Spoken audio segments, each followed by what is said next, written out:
আমার মেয়ের বিয়েতে, ছেলের বিয়েতে আপনাকে দাওয়াত দিলে রান্না করব না? নয় আমার বেজ্জতি হবে না? যে আবুল কালাম আজাদ হুজুর উনার মাইয়ার বিয়ে, ছেলের বিয়েতে দাওয়াত দিয়া নিছে, খানা দেয় নাই। এই জন্য আমরা যারা দাওয়াত দেই, দাওয়াত দেওয়ার পরে বাজার করি, রেডিমেডি করে সবকিছু রেডি করে অপেক্ষায় থাকি কখন মেহমান। আপনি কি ভাবছেন আল্লাহ আপনারে বানাইছে রিজিক ছাড়া? তো রিজিকের টেনশন আপনার এত কেন? আপনাকে তো হালাল ভাবে ওসিলা ধরতে বলছে, কিন্তু আপনি আর আমি ওসিলা না, বরং আমরা রিজিক ছিনাই আনতে চাই, তাই চুরি করে ডাকাতি করে, ঠিক না?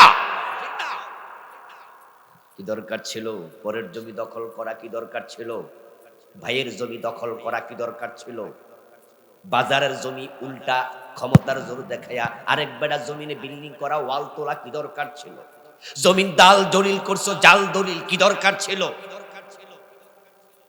তোমার রিজিক তো নির্ধারণ করা? আর রিজক মাকসুম, রিজিক বণ্টিত। মা কুদ্দিরা লিনাফসিন শাইয়ান ইল্লা হিয়া কায়না, তোমার জন্য যাহা সেটা তুমি পাবেই। ইন্নার রিজকা ইয়াতলুবুল মারআ আকসারা মা ইয়াতলুবুহুল মারউ, আপনার বণ্টিত রিজিক আপনাকে তলব করে, খোঁজে। আপনি যত খোঁজেন তার চেয়ে বেশি।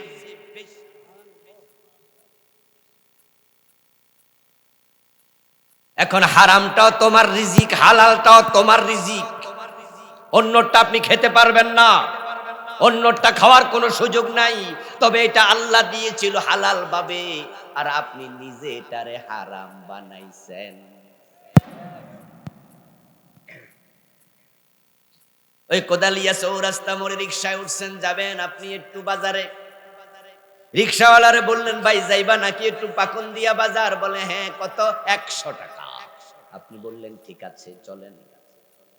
রিক্সাওয়ালা এবার আপনাকে তুললো রিক্সা, দেখলো বুক পকেটে একটা মানি ব্যাগ আছে আপনার খোলা। ও বেটা মানি ব্যাগের দিকে আর চোখে তাকাইয়া মনে মনে ভাবে, একা একা প্যাসেঞ্জার পাইছি, এই মানি ব্যাগটা যদি নিতে পারি লুট করে, তাহলে 10-20 হাজার 50 হাজার পাইয়া যাইতে পারি। একটু সামনে আগায়া এবার বেটা বলতেছে, ভাই বিড়ি খাবেন নাকি, পান খাবেন নাকি? এর মাঝে তার বিড়িতে, তার পানের মাঝে সে মিশায়া রাখছে ঘুমের ঔষধ, বেহুশ করার ঔষধ। আর আপনি বললেন যে ভাই দেন এক খিলি পান খাই। বিড়ি খাইলে কয় দেন একটা টান মারি, মারে না? কিরে ভাই, হ্যাঁ কয় না, হো কয় না। কি কথা কি বুঝে আসতেছে না? কি শীতে কি ধরে গেছে না? বেশি মনোযোগ দিছে এই জন্য ভুলেই যাইতেছে কি আছে। কি মনোযোগ আসেনি? এখন আপনি দিলেন বিড়িতে টান, টান দেওয়ার 5 সেকেন্ড 10 সেকেন্ড 1 মিনিট পরে আপনি এরকম করে ডলতেছেন। রিক্সাওয়ালা আস্তে করে আপনাকে পাজাকোলা করে দইরা রিক্সা থেকে নামাইয়া রাস্তার পাশে গাছতলায় বইয়া আস্তে করে পকেটের মানি ব্যাগটা লইয়া রিক্সা মারছে টান। এখন সামনে যাই আস্তে করে এবার মানি ব্যাগটা খুইল্লা চায়, মানি ব্যাগের ভিতরে শুধু কাগজ আর কাগজ, টাকা আছে 100। কিছু লোকের মানি ব্যাগে বিভিন্ন কাগজ টাগজ থাকে না? রিক্সাওয়ালা কপালে থাপড়াইয়া কই, কামড়া হইল কি? কত টাকা পাইছে? কথা বলতে হবে তো। কত পাইছে? পাকুন্দিয়া পৌঁছায় দিলে পাইতো কত? এর মানে রিক্সাওয়ালার রিজিকে আছে কত? এবার প্রশ্নের উত্তর দেন। পাকুন্দিয়া পৌঁছাইলে হয়তো হালাল, রাস্তার মাঝখানে বাটপারি করছে। এখন 100 টাকা হালাল না হারাম? আল্লাহ হারাম বানাইছিল না বেডা বানাইছে? ইয়েস। ও দোস্ত, চুরি করে বড় লোক যদি হওয়া যেত, তাহলে চুরি কইরা ধরা খায়, পাবলিকের মাইর খায়, মইরা যায়, এমন চোর আছে না নাই? এর মানে এর কপালে বড় লোক হওয়া ছিলই না, শুধু মাইরে আছে। কি ঠিক কিনা? ডাকাতি করতে গিয়ে ধরা খাইয়া মইরা গেছে, আছে না নাই? এর মানে ওর কপালে বড় লোক হওয়া ছিলই না। আপনি চাইলে অন্যের রিজিক খাইতে পারবেন না, রিজিক তো আপনার, কেন আপনি জাল দলিল করলেন? নিজের আপন ভাইয়ের জমি জাল দলিল করে এমন জালেম আছে না নাই? নিজের বোনের জমিনটা দেয় না, আপন বোন মায়ের পেটের বোন, বাপ মরে গেছে, মা মরে গেছে 7 বছর 10 বছর, নিজেরটাও খায় বোনেরটাও খায়, ওয়ারিসের হক দেয় না।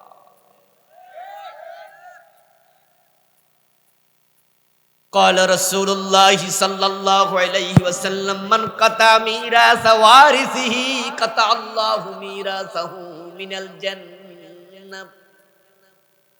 ও প্রিয় ভাই, প্রিয় নবীজি বলতেছেন, যে ব্যক্তি ওয়ারিসের হক কেটে নেন, আল্লাহ তার জান্নাতের হক কেটে নেন। কি ভাবলেন, কি বুঝলেন? কারে ঠকাচ্ছেন? ওয়ারিসকে না নিজে ঠকছেন? নিজেকে নিজে ঠকালেন, শেষ করে দিলেন জান্নাত। মান কাতা শিবরাম মিনাল আরদি যুলমা ফাইন্নাহু তাওয়াকুহু ইয়াওমাল কিয়ামাতি মিন সাবঈ আরদিন। জুলুম করে 1 বিঘত জমি দখল করেছো, এটাকে আল্লাহ 7 গুণ বড় করে তোমার গলার মাঝে ঝুলাবে। ইন্নাল ইনসানা লাফি খাসর, মানুষ ক্ষতির মাঝে আছে। এই যে আমাদের জীবন ফাইনাল হলো, কয়দিন বাঁচবো, কি খাবো, রিজিক নির্ধারণ হলো, তারপরে বাকি 2টাও হলো, হওয়ার পরে এবার আল্লাহ ফেরেশতাকে বলো, ও ফেরেশতা বেরিয়ে যাও। মায়ের পেট থেকে এবার ফেরেশতা বের হয়ে গেল, এবার রূহের জগৎ থেকে আল্লাহ তাআলা রূহ পাঠালেন। এবার আপনি নড়াচড়া দিলেন, মাঠের পায় সন্তান পেটে নড়ছে। এখন আপনাদের কাছে আমার প্রশ্ন, দুনিয়া আসছেন আগে না হায়াত ফাইনাল হইছে আগে? এবার দুনিয়া আসার পরে হায়াত বাড়ে প্রতিদিন না প্রতিদিন কমে? এটাই হলো ইন্নাল ইনসানা লাফি খাসর। বাংলা জানি কি গান লাগছে জানি না, শুনলাম নাকি লালন সঙ্গীত টঙ্গীত টাইপের হবে। সবাই বলে হায়াত বাড়ে, আমি বলি কমে রে। আসলেও কমে, প্রতিদিন কমছে, কমতে কমতে শেষ হয়ে যাবে। পানির মতো, বরফের মতো, বরফ খণ্ড যদি রেখে দেন টেবিলের উপরে, প্রতি মুহূর্তে কমতে থাকবে, কমতে কমতে কমতে কমতে এক পর্যায়ে দেখবেন যে 1 টুকরো বরফও নাই, সবটা শেষ। জীবন কমতে কমতে কমতে কমতে একদিন আসবে আবুল কালাম আজাদ আমি পৃথিবীতে আর কেউ। هل أتى على الإنسان حين من الدهر لم يكن شيئا مذكورا। কিছুই ছিলে না, কিছুই থাকবে না, এই পৃথিবী বড় নিষ্ঠুর, তোমাকে মনেও রাখবে না। একটা সময় আসবে তোমার জন্য আজরাইল ছাড়া কেউ অপেক্ষা করবে না। হতেও পারে এমন সময় তোমার জীবনে আসবে, তুমিও মৃত্যু ছাড়া কারো জন্য অপেক্ষা করবে না।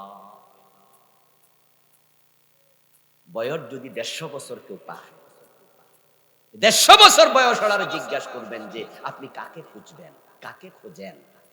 ও 130, 40, 50 বছর হায়াত যারা পায়, এমন লম্বা হায়াতওয়ালা লোকের কানে কানে প্রশ্ন করবেন আপনি কাকে খুঁজেন? উত্তরে বলবে আজরাইলকে খুঁজি। এত লোকের কাছে আসে, আমারে কি দেখে না? কেন আমি মরি না? কারণ এই পৃথিবী তাকে কিচ্ছু দিবে না, কেউ তাকে খোঁজ নেবে না। বয়স 60, অফিস বলবে বাই বাই, গুড বাই, চলে যান বাড়িতে, আপনি অবসর। এই যে আমাদের বাসার ভাই ডক্টর, আপনাদের এলাকার বড় শিক্ষিত মানুষ, বললেন কি এলাকায় আসতে পারি না, ব্যস্ত, অথচ বয়স যখন 60 হবে উনার অফিস ওনাকে বলবে গুড বাই, চলে যান। ওনার বা বউ বলবে বয়স যখন 70-80 বছরে যাবে, তখন বউ আস্তে করে দুনিয়া থেকে চলে যাবে, একা হয়ে যাবে। ওই 70-80 বছর বয়সে হাঁটতে চলতে মানুষ পারে না, তখন নাতি নাতকুর আস্তে করে সরে যায়, ছেলে মেয়ে পর্যন্ত আর বাবার কাছে কয়বার যাবে, বিছনায় প্রস্রাব করে, পায়খানা করে, দুর্গন্ধের কারণে আপনার ঘরেও হয়তো কেউ ঢুকবে না। শুধু আপনার পায়খানা পরিষ্কার করার জন্য হয়তো একটা কাজের লোক রাখতে পারে। আর সেও নাকের মাঝে ধরে চাপ মেরে তারপরে ঢুকবে, কোন রকমে লুঙ্গিটা টাইনা খুইলা ধুইয়া দিয়া দৌড় মারবে। রাতের 2টা বাজে আপনি জেগে উঠবেন, শরীরটা ভালো না, প্রস্রাব করে বিছনা ভিজায় ফেলছেন, পায়খানা করে দিয়েছেন। এখন রাতের 2টায় কে আসবে? কে আসবে? কেউ নাই, বউ নাই, বাচ্চা নাই, পোলাপান আসবে না, কাজের লোক আসবে না। ওই সময় আপনার মন বলবে, আজরাইল তুই কোথায়, আমারে কেন নেস না?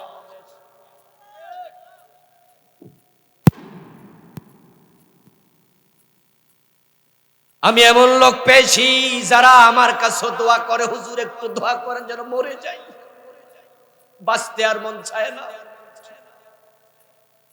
সময় নির্ধারণ করা, ইন্নাল ইনসানা লাফি খুসর, চলে যাচ্ছে সময়।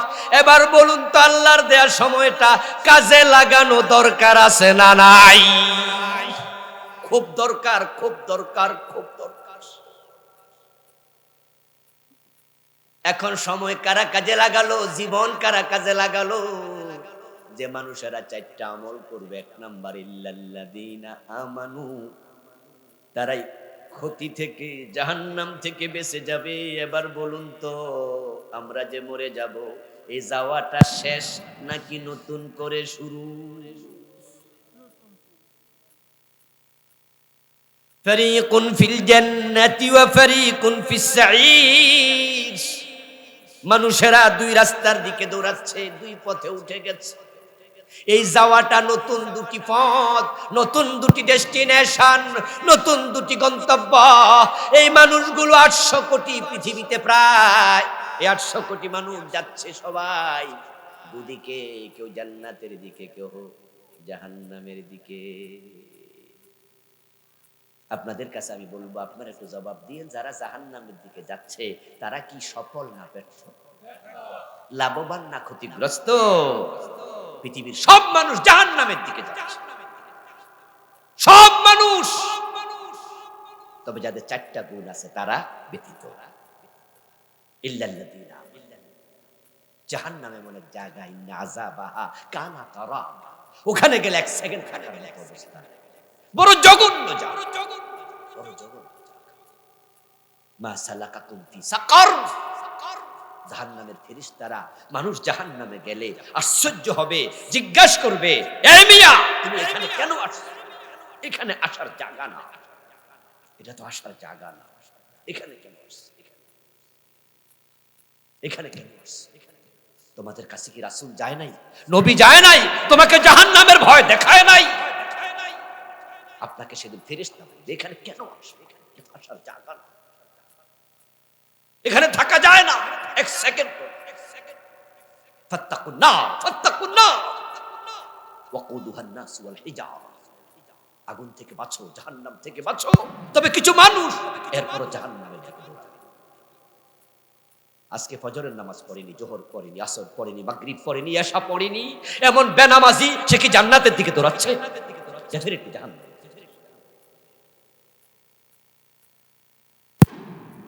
আজকে মিছিল করেছে, সারাদিন মিছিল করেছে, সামনে মিছিল করবে, আগামী মাস করবে, পরের মাস করবে। তার মিছিলে নারে তাকবীর বলা যায় না, আল্লাহু আকবার বলা যায় না। তার মিছিলে নেতার নাম বলতে হয়, শুরুতে অমক নেতা তমক নেতা বানাইছে আল্লাহ, তার তাকবীর দিতে পারো না। এমন মিছিলে যারা যায় সবগুলো জাহান্নামের দিকে দৌড়াচ্ছে। আমাদের বানিয়েছেন কে? আমরা কার নাম নেব? কার বরত্ব ঘোষণা করব? ওরাব্বাকা ফাকাব্বির, তোমার রবের বরত্ব ঘোষণা। হতভাগা, এমন মিছিলে গেলা, এমন দলে যোগ দিলা যেখানে নারে তাকবীর আল্লাহু আকবার বলে মিছিল শুরু করা যায়। তোমার নেতার পূজা করো, অমুকের সৈনিক এক। কেন? তুমি রাসূল থাকতে অন্যের সৈনিক হতে চাও কেন? ধ্বংসের দিকে যাচ্ছ, ধ্বংসের দিকে, জাহান্নামে। ওই মিছিলে মারা গেলে, ওই দলে থাকতে মারা গেলে, তোমারে যখন কবরে দেয়া হবে তখন তো পাবলিক বলবে বিসমিল্লাহি ওয়া আলা মিল্লাতি রাসূলিল্লাহ, রাসূলের দলে দিলাম। আসলে কি তুমি রাসূলের দলে ছিলা? কথা বলেন না, রাসূলের দলে ছিল? রাসূলের দলে তো তুমি ছিলা না। লোকেরা তো মিথ্যা কথা বলছে, তোমার লোকেরা না বুঝে বলছে, লোকেরা হয়তো অতি আশায় বলছে যে রাসূলের দলে দিলাম। যে লোকটা 40-50 বছর মিছিল করেছে, মিটিং করেছে, আল্লাহর নবীর কোরআন রেখে যাওয়া কোরআন, রাসূলের হাদিস কায়েমের জন্য দেশে একটা দিন কথা বলেনি, উল্টা আরো বলেছে ইসলামের সাথে রাজনীতির কোনো সম্পর্ক নেই।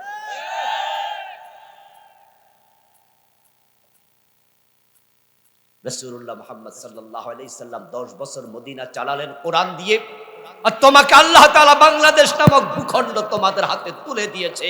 53-54 বছর তোমরা মুসলমানরা চালিয়েছো।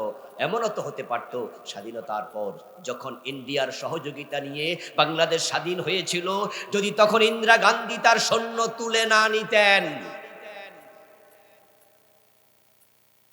বুঝেন, ইন্দিরা গান্ধী যদি তখন সৈন্য পাকিস্তান ইন্ডিয়ার সৈন্য তুলে না নিতেন, আপনারা জানেন যে পাকিস্তানের যে সেনা প্রধান ছিল জেনারেল নিয়াজি, যখন তারা এই দেশে ধরা খেয়ে গেল, আত্মসমর্পণ করলো, তখন সেখানে আত্মসমর্পণের যে মিটিংটা হয়েছিল সেখানে কি আমাদের জেনারেল ওসমানী উপস্থিত ছিল? কে ছিল? জেনারেল অরোরা। জেনারেল অরোরা কি বাংলাদেশের সৈন্য না ইন্ডিয়া? যদি সেদিন বলতো যে ইন্ডিয়ার অংশ বাংলাদেশ, সে 71 যে তারা লিখিত ঘোষণা দিয়ে দিত যে আমাদের দেশে যেই কটা অঙ্গরাজ্য আছে, নতুন আরেকটা অঙ্গরাজ্য হয়েছে, সেটার নাম বাংলাদেশ, বাংলাদেশ ইন্ডিয়ার অংশ, তাহলে পাকিস্তান থেকে ইন্ডিয়া এসে তোমাদেরকে স্বাধীন করে দিয়েছে। ইন্ডিয়া যদি গ্রাস করত, তোমাদেরকে স্বাধীন করত কে? কোথায় যেতে? আল্লাহর বড় দয়া, আল্লাহর বড় দয়া, ইন্ডিয়াকে আল্লাহ তাআলা সেটা করতে দেন নাই। বরং জেনারেল অরোরার কাছে যদিও জেনারেল নিয়াজি আত্মসমর্পণ করেছে, আলহামদুলিল্লাহ ভূখণ্ড বাংলাদেশ আলাদা হয়েছে, ইন্ডিয়ার অংশ হয় নাই। আল্লাহ মুসলমান প্রেসিডেন্ট শেখ মুজিবুর রহমানের হাতে দেশ তুলে দিয়েছে। তারপরে এসেছে জিয়াউর রহমান সহ অন্যরা। ও দোস্ত, 54টা বছর এই বাংলাদেশ মুসলমানরা চালালো, অথচ তারা আল্লাহর দেয়া মুসলমানের দেশ বাংলাদেশ আল্লাহর কোরআন দিয়ে একদিনও চালায় নাই। ইন্নাল ইনসানা লাফি খুসর, মানুষ ক্ষতির মাঝে আছে। তোমরা যারা আল্লাহর কোরআন দিয়ে দেশ চালাচ্ছ না, তোমরা ক্ষতির ভিতরে আছো, জাহান্নামের পথে দৌড়াচ্ছ। যারা ঈমানদার, যারা ইল্লাল্লাযীনা আমানু, ঈমান আনবে, তারা আল্লাহর কোরআন ছাড়া কারো আইন মানতে রাজি হয় না। জমিন কার? সবাই বলেন না, জমিন কার? জমিন আইন চলবে কার? 53 বছর আল্লাহর আইন চলে না, ব্রিটিশ আইন। তা আপনি ব্রিটিশ আইনের পক্ষের লোক, আপনার কবরে দেবে বিসমিল্লাহি ওয়ালা রেখে হইল, দোয়াটা কি আপনার জন্য খাটে? খাটে না, শোভা পায় না। ভুল মেসেজ, ক্ষতির মাঝে আছেন, জাহান্নামের পথে। আমাদের ওয়াজ শুনে আপনাদের বিরক্ত লাগতে পারে যে হুজুররা রাজনীতির ওয়াজ কেন করে? আরে রাজনীতির ওয়াজ কেন করব না? কোরআন তো রাজনীতির সবচেয়ে বড় কিতাব।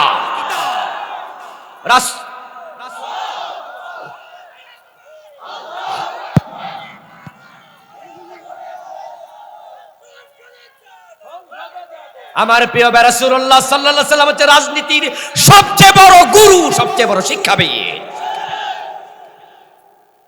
তামাম পৃথিবী মুসলমান থেকে রাজনীতি শিখবে। নবীজি আল্লাহর আইনে দেশ চালালেন 10 বছর। আবু বকর, ওমর, ওসমান, আলী, 4 জন সাহাবী রাদিয়াল্লাহু তাআলা আনহুম, তারা দেশ চালালেন 30 বছর। 30 আর 10 কত? হযরত মুয়াবিয়া রাসূলের একজন বড় সাহাবী, তিনি আবার খলিফা ছিলেন, তিনি আমির ছিলেন 20 বছর। তাহলে কত বছর হলো? তো 60 বছর তো রাসূল এবং তার সাহাবারা দেশ চালিয়েছে। ওমর তো অর্ধ দুনিয়া চালিয়েছে।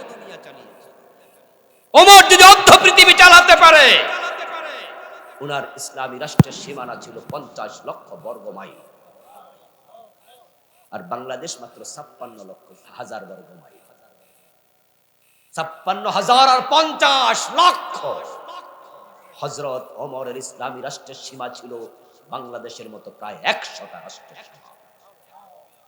এই কোরআন যদি অর্ধ পৃথিবী চালাতে পারে, আপনাদের কাছে আমার জিজ্ঞাসা, 56,000 বর্গ মাইলের বাংলাদেশ চালানোর ক্ষমতা আল্লাহর কোরআনের আছে না নাই? বাংলাদেশে কোরআন আছে না নাই?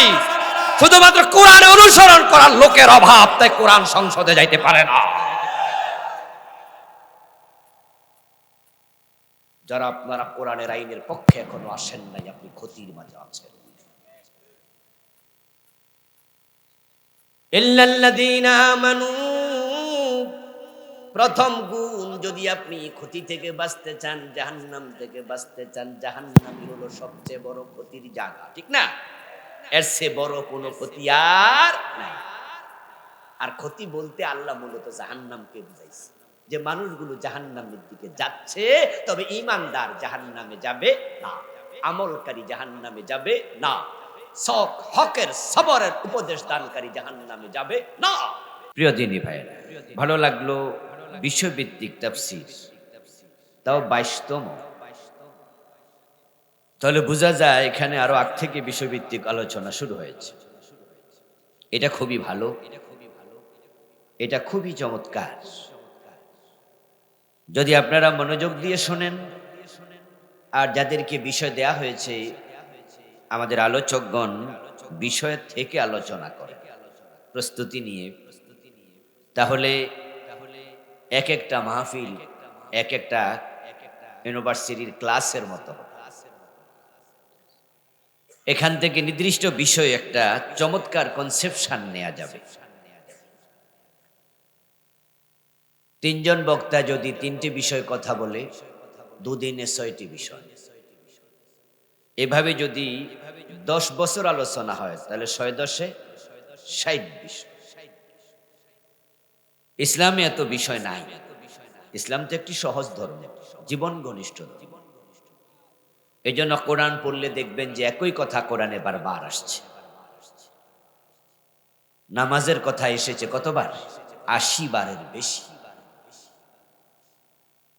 রোজার কথা এসেছে কয়েকবার, হজের কথা কয়েকবার, জাকাতের কথা এইভাবে অনেকবার, জিহাদের কথা আসছে 500 বার। এভাবে একই বস্তু বারবার এসেছে। যদি আপনি আলোচনা মনোযোগ দিয়ে শোনেন, একটি বিষয়ের কনসেপ্ট নেয়ার জন্য একজন বক্তার 1 ঘন্টার আলোচনা যথেষ্ট, এনাফ। তবে মাহফিল কমিটির জন্য পরামর্শ থাকবে, আমি আজকে যেটা দেখেছি, আমি তো আজকে এসে গেছি আপনাদের অনেকের আগে। আমি এখানে মাগরিব পড়েছি, তাহলে আজকে বক্তাদের ওয়াজ আমারও শোনার সুযোগ হয়েছে। এখানে আজকে বক্তা অনেক বেশি ছিল। মাহফিলে বক্তা বেশি থাকলে ওয়াজ করেও মজা নাই, শুনেও মজা নেই। এই জন্য মাহফিল পরিকল্পিত হবে, নিশ্চয় এটা পরিকল্পিত। হয়তো আজকে একটু এলোমেলো হয়েছে। অনেকে এসে বলবে যে হুজুর আমাকে একটু সময় দেন, ভাই আমারে 10 মিনিট দেন। ওদেরকে দেয়া দরকার নাই, কারণ যারা বলে ওদেরকে মানুষ টর্চ লাইট দিয়া খুঁজা বাইর করে, ওরার লাইন পাওয়া যায় না। আর যিনি এসে বলবে আমারে 10 মিনিট দেন, বুঝতে হবে তিনি বলতে পারেন না, এই জন্য ওনাকে মানুষ দাওয়াত দেয় না। আমি ওনাকে ছোট করছি না, তো যিনি এটা বোঝেন তার বলা উচিত না আমাকে বলতে দেন, দরকার নাই। সবে বলতে যাবে কেন? বরং শোনার মাঝে বলার চেয়ে বেশি কল্যাণ। আপনি বলবেন, কিন্তু যিনি বলে তাকে আখেরাতে প্রশ্ন বেশি করা হবে। এজন্য আমরা যারা বক্তা বলি, আমরাও অনেক টেনশন করি। তাই যে কোনো বিষয় ওয়াজ দিলে আমি নেই না। আমি জিজ্ঞাসা করি আমার বিষয় কি? যে বিষয় আমার পার্সোনাল আমল নাই, ওই বিষয়ে আমি বক্তৃতা দেই না, আমি নেই না। আল্লাহ আমারে মাফ করো, কারণ আমার ভয় লাগে যে আল্লাহ তো এটা জিজ্ঞাসা করবে। আপনারা দেখে থাকেন যে আমার অধিকাংশ আলোচনাতে আমি একামতে দিন নিয়ে কথা বলি। এর পিছনে কারণ হলো আমি ক্লাস 6 থেকে ইসলামী আন্দোলন করি, এবং গত 15 বছরে এত জুলুম অত্যাচার, তারপরেও কিন্তু আমার মাহফিলে আমি এ কথা বন্ধ করি নাই, আমি থামি নাই। এই জন্য বিষয় আলোচনা বেশি করি, এটা করা দরকারও আছে। আর আমি অতটুকু জানি যে আখেরাতে কমপক্ষে এই বিষয়ে যদি আল্লাহ প্রশ্ন করে, আমি বলতে পারবো যে আল্লাহ, আমি তোমার কোরআনের কর্মী ছিলাম। এটা আমার মনে প্রাণে আমি বলি, এবং মনে প্রাণে আমি বিশ্বাস করি, এবং এটা মনে প্রাণে আমি কামনা করি যে আল্লাহর এই জমিন আল্লাহর আইনে চলুক, কোরআন সংবিধান হোক, কোরআন দিয়ে দেশ চলুক। তো বললে যদি বিষয়ভিত্তিক আধা ঘন্টা 1 ঘন্টা সময় না দেন, তাহলে বক্তা ক্লিয়ার করতে পারবে না, কনসেপ্টটা ক্লিয়ার হবে না। এই জন্য অন্য অন্য ভাইদেরকে দিল মাগরিবের আগে, আসরের আগে শেষ করে ফেলবেন। ইন ফিউচার আসর মাগরিবের পরে একজন বক্তা, এশা পর্যন্ত, এশার পরে 2 জন, 3 জন, কমপক্ষে 3.5 ঘন্টা সময় দেন। এবং আপনারাও মাগরিবের আগে চলে আসবেন। মাহফিল কমিটি দেখে যে মাহফিলে লোক নাই, তো বক্তারে বসায় রেখে লাভ কি? যা 5 মিনিট কোকা 3 মিনিট কইতে থাকে। এটা যদি হয় তাহলে কিন্তু বিষয়ভিত্তিক তাফসীর দিয়া লাভটা কি হইয়া?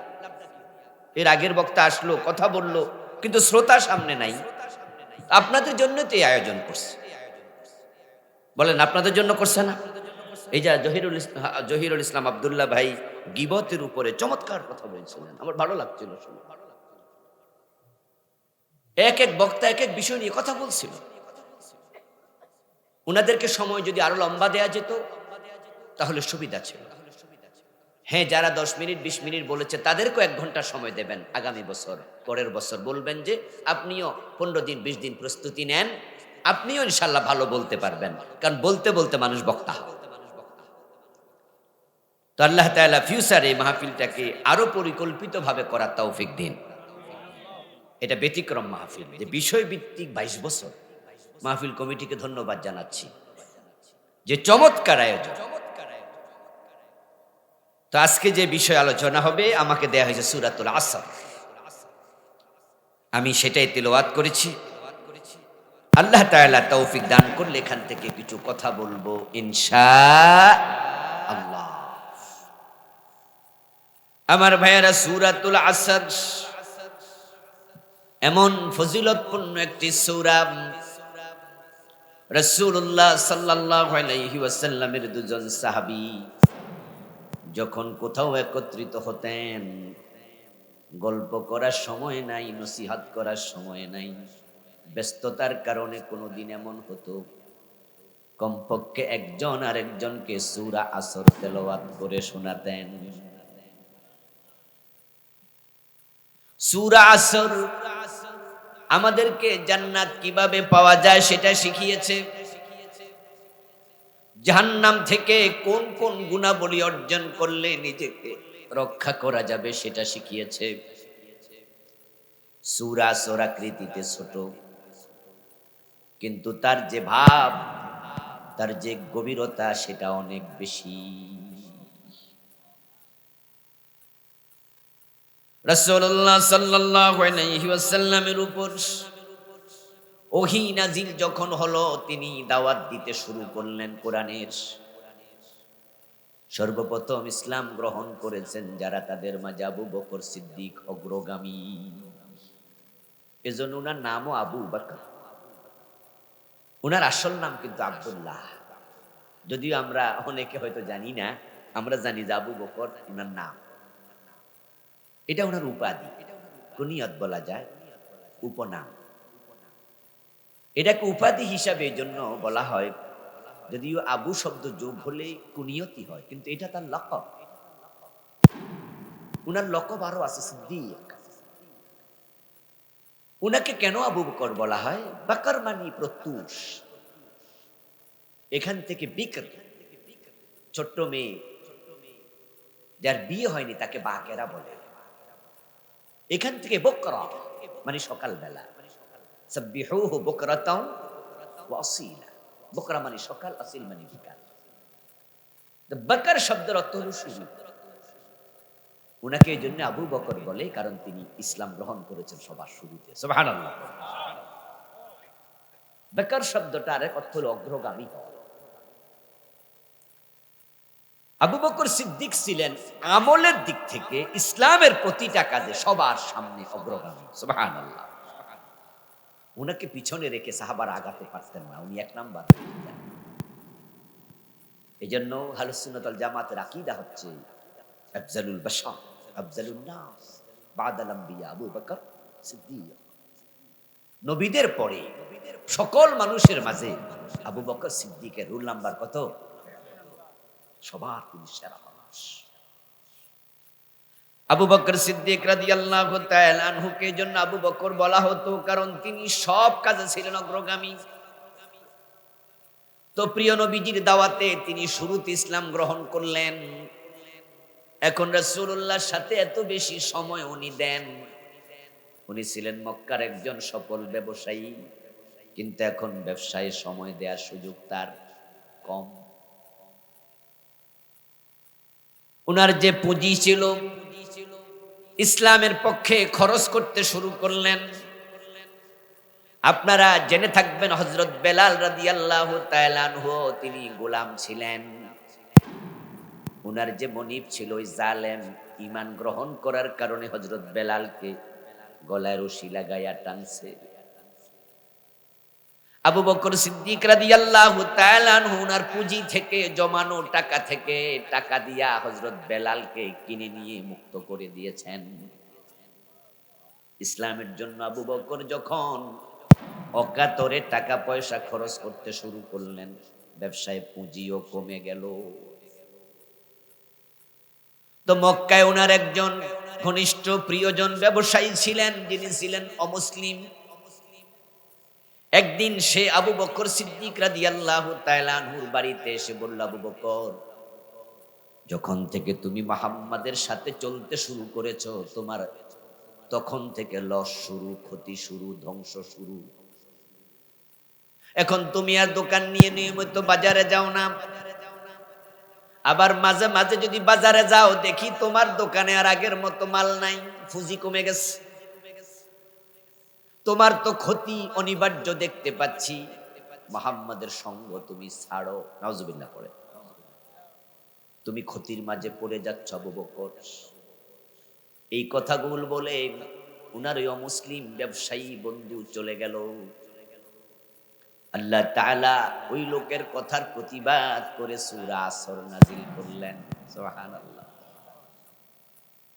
আল্লাহ বললেন, না না, আবু বকর ক্ষতিতে নাই, বরং ক্ষতিতে আছে কাফের মুশরিক। ঠিক কি না? ওয়াল আসর, সময়ের শপথ, যুগের শপথ, কালের শপথ, সালাতুল আসরের শপথ, ওয়াক্তুল আসরের শপথ, মানুষের জীবনের শপথ। আসর শব্দের অনেকগুলো অর্থ। আসর মানে যুগ, সময়। আসর মানে ওয়াক্তুল আসর, আসর মানে সালাতুল আসর। আর সময়ের সমষ্টি হলো মানুষের জীবন। এই যে আমরা আজকে এখানে বসে আছি, এক একজনের বয়সে এক একটা, 30, 40, 50, 60, 70, 80। 1 সেকেন্ড 2 সেকেন্ড করে মিনিট হয়েছে, 1-2 মিনিট করে ঘন্টা হলো, 1-2 ঘন্টা করে দিন হলো, 1-2 দিন করে মাস হলো, 1 মাস 2 মাস করে বছর, 1-2 বছর করে আমাদের 40-50 পুরা জীবন। তাই পুরা জীবনটাই হলো সময়ের যোগফল। ওয়াল আসর, আল্লাহ বলে তোমার জীবনের কসম। আল্লাহ আমাদের জীবনের কসম করছে, কসম করে বোঝাচ্ছে এই জীবনটা বড় মূল্যবান, এই সময় বড় দামি জিনিস। আল ওয়াক্তু মিনাজ যাহাব, এটা আরবি প্রবাদ। সময় হলো স্বর্ণের মতো দামি। এই জমিনে সময় বড় দামি জিনিস, কিন্তু সময়ের অপচয় হয় সবচেয়ে বেশি। আরে মানুষ, তারা সময়কে মূল্য দিতে অনেকেই জানে না। ক্রিকেট খেলতে খেলতে নাকি 3 দিন চালায়া দেয়, কি ম্যাচ নাকি আছে 3 দিনের। আমি সাহেব কয় 5 দিনেরও আছে। সিনেমা দেখতে দেখতে 3 দিন আপনার 3 ঘন্টা শেষ করে ফেলে। ক্রিকেট খেলা দেখার জন্য নাকি বাংলাদেশ থেকে অস্ট্রেলিয়া টিকিট কেটে চলে যায়। ও মানুষ, তোমাকে খেলাধুলার সময় অপচয় করার জন্য বানানো হয় নাই। আমাকে তোমাকে বানানোর পিছনে আল্লাহর উদ্দেশ্য আছে না নাই? আপনি বেঁচে থাকতে আল্লাহ তাআলার কি পরিমাণ নেয়ামত লাগতেছে আপনি কি ভাবেন? আর নেয়ামতে ভরা সেই জীবন আপনি সিনেমা ছায়া কাটাচ্ছেন, নাটক ছায়া কাটাচ্ছেন, ফুটবল খেলে কাটাচ্ছেন, ক্রিকেট খেলে কাটাচ্ছেন, আড্ডা দিয়ে কাটাচ্ছেন, তাস খেলে কাটাচ্ছেন, বিড়ি খাইয়া কাটাচ্ছেন। আপনি কি ভাবছেন আপনাকে বাঁচিয়ে রাখার পিছনে আল্লাহর কত নেয়ামত কাজ করে? আপনি ঘুমায় আছেন, আপনি বসে আছেন, কিন্তু অক্সিজেন চলছে। অক্সিজেন বানাইছে কে?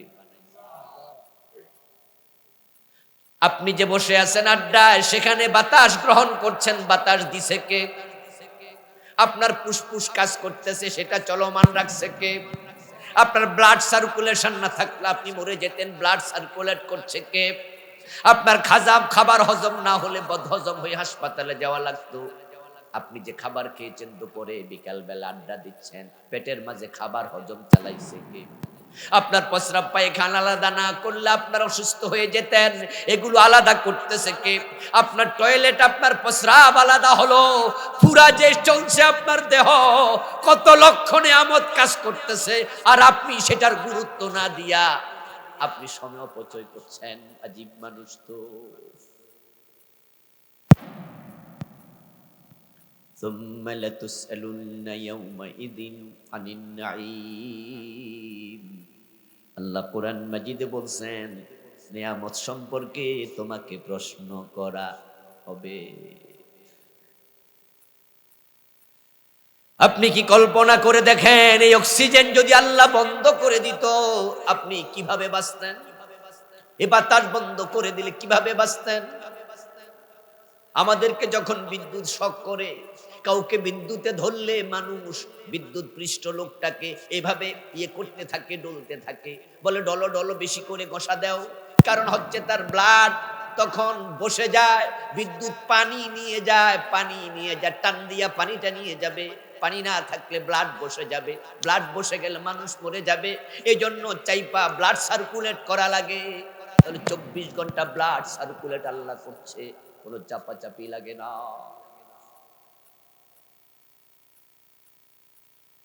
এই যে চোখের মাঝে যদি পানি না থাকতো তাহলে চোখের আলো নিভে যেত।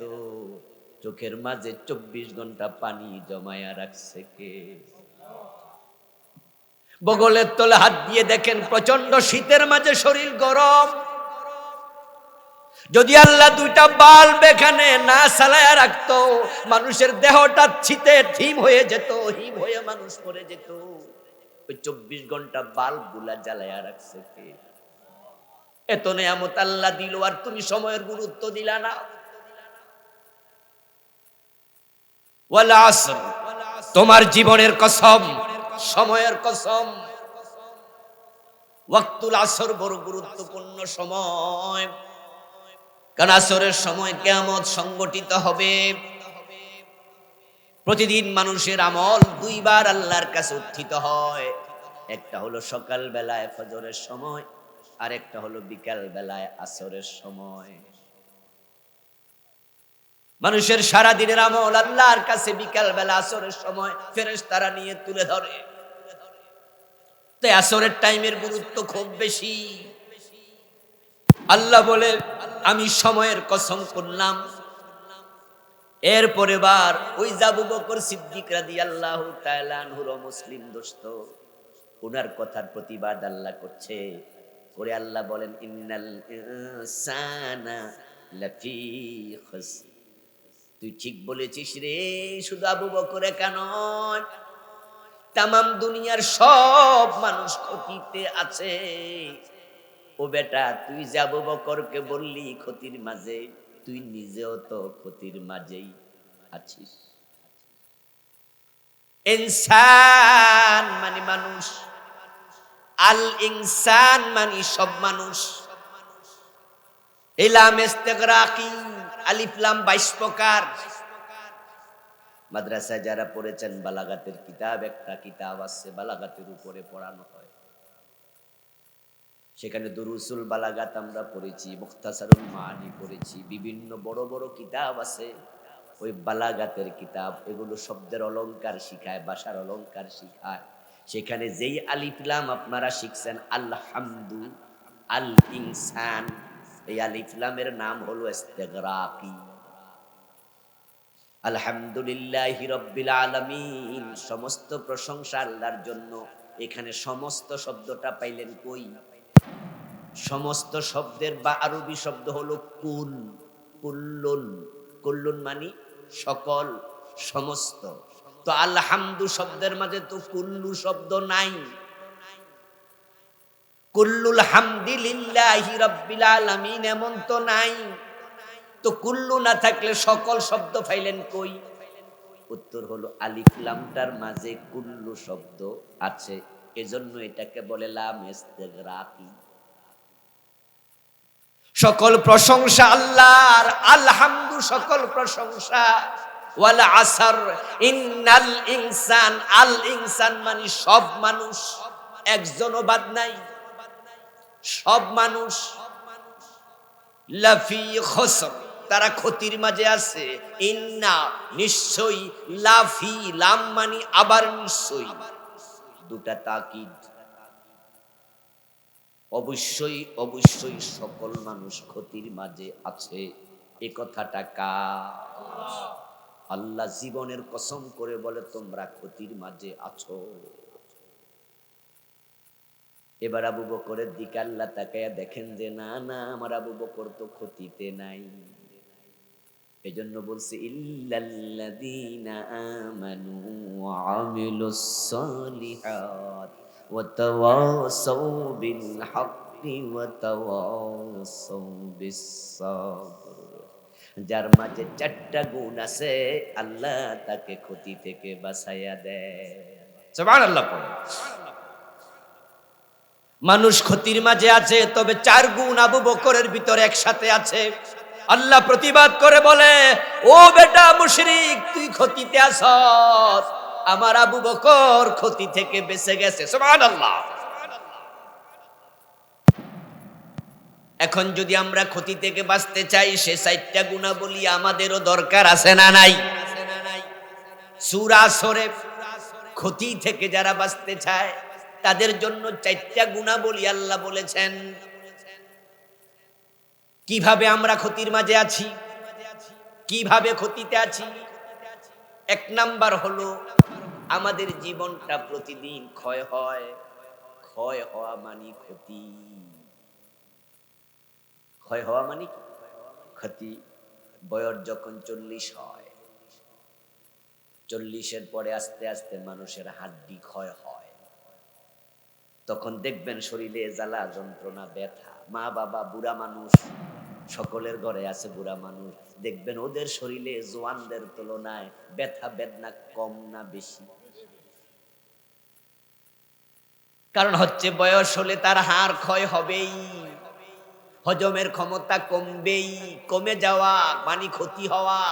এজন্য তখন আমরা বলি ভিটামিন ওষুধ খাওয়া। মুরব্বীদেরকে ডাক্তারের কাছে নিলে, ব্যথা ট্যাথার কথা বললে ডাক্তাররা প্রবোধ দেয়, সান্ত্বনা দেয়, বলে এটা ব্যাপার না, বয়স হলে একটু ব্যথা হবেই, টেনশন করার কিছু নাই। ক্ষয় হওয়া মানে ক্ষতি হওয়া, কমে যাওয়া মানে ক্ষতি হওয়া। সকল মানুষ ক্ষতিতে আছে মানে কি? মানে হলো আমাদের সবার জন্য বরাদ্দ যে হায়াত, প্রতিদিন এটা বাড়তেছে না কমতেছে? সবাই ক্ষতির মাঝেই আছে। আমাদের হায়াত কি অনির্ধারিত না নির্ধারিত? হায়াত কি যা মন চায় বাঁচতে পারবেন, নাকি সময় ফাইনাল করা? অবশ্যই নির্ধারণ করে তারপরে পৃথিবীতে পাঠানো হয়েছে। লিকুল্লি উম্মাতিন আজাল, ইযা জা আজালুহুম লা ইস্তাখিরুনা সাআতাও ওয়া লা ইস্তাকদিমুন। কোরআনে আল্লাহ বলেন সকলের জন্য সময় নির্ধারণ করা।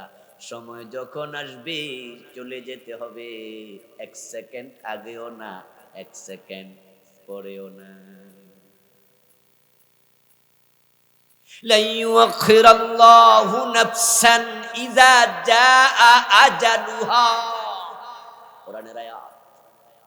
সময় যখন আসবে আল্লাহ কারো জন্য একটু তাখির করে না, সময় মতোই শেষ। নবী সুলাইমানের মতো ব্যক্তিকে মাটিতে বসতে দেয়া হয় নাই, শুইতে দেয়া হয় নাই।